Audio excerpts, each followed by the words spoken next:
Hello बच्चों, let's read out the question first. While calculating error in a combined calculation containing products, multiplication जिसे हम कहते हैं, and questions that is division. So A part में बोल रहा है the powers are changed into multiplication factor कि power change हो जाती है मल्टीप्लिकेशन फैक्टर के द्वारा. बी में बोल रहा है the multiplication and division are change into addition, multiplication और डिवीजन चेंज हो जाती है एडिशन में. और सी पार्ट में बोल रहा है no error is involve due to a constant, किसी भी कांस्टेंट टर्म की वजह से कोई भी एरर इन्वॉल्व नहीं होता. तो बेसिकली यहाँ पर हमें regarding while calculating the error ये 3 स्टेटमेंट गिवन और हम बताना है, चेक आउट करना है कि whether this 3 statement are true और फॉल्स. सो देख लेते हैं हम इसको सोल्यूशन से, but before of its let's talk about the key concept which we are going to use here for this question.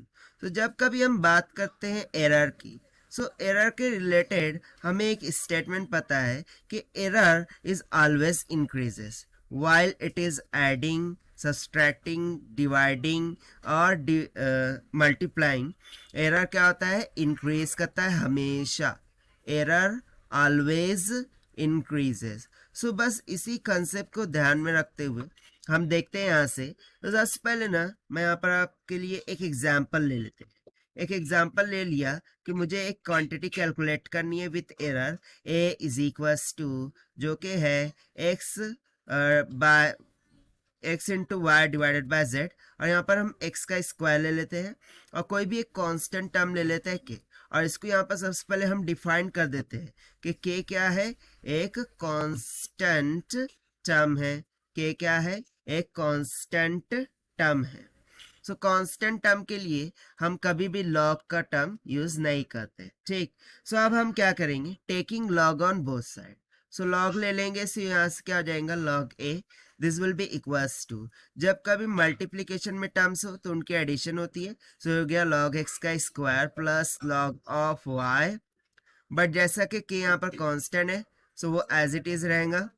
ठीक है. और डिविडेंड में जो भी टर्म होती है वो ऊपर आके माइनस में हो जाती है, माइनस लॉग ऑफ z के बराबर.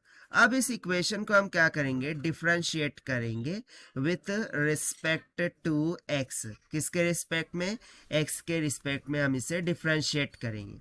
तो यहाँ से क्या हो जाएगा? 1 by a into del a by del x, क्योंकि हम x के रिस्पेक्ट में डिफरेंशिएट कर रहे हैं. This will be equals to, according to log property ये 2 तो आ जाएगा आगे, while the differentiation of log x क्या आ जाएगा? 1 by x into del x upon del x हो जाएगा प्लस k टाइम्स ऑफ, इसको हम लिख देंगे 1 by y into del y by del x and minus of ये हो जाएगा 1 by z into del z by del x. Now multiplying on both side with delta of x. So del x cancel हो जाएगा. मुझे यहाँ simply एक relation मिल जाएगा कि डेल a अपॉन क्या हो जाएगा? a. This will be equals to 2 times of del x upon x plus, क्योंकि यहाँ पर देखिए ऑलरेडी डेल एक्स कैंसिल हो चुका है, अब और मल्टीप्लाई कर दिया मैंने डेल एक्स को, so one time del x आ जाएगा plus k times of del y upon y plus minus of del z upon z. ना इफ यू रिमेम्बर हमने यहाँ पर कंसेप्ट लिखा था कि एरर ऑलवेज इंक्रीजेस. एरर कभी भी क्या करता है? इंक्रीज करता है, डिक्रीज नहीं करता. तो यहाँ पर मैं एक स्टेटमेंट लिखूंगा कि फॉर मैक्सिमम एरर के केस के लिए हमें यहाँ पर क्या करना होगा? मैंने डेल जेड बाय जेड को क्या करना होगा? प्लस करना होगा. तो फाइनली हमें एक इक्वेशन मिल जाएगा कि del a upon a this is equals to 2 times of del x upon x plus, और जो कांस्टेंट टर्म होती है उसे हम एज इट इज रखते हैं, so del y upon y plus del z upon z. So देखिए ये एक रिलेशन हमें सभी के सभी ए बी सी को ट्रू कर देंगे. तो देखिए यही हो जाएगा हमारा आंसर.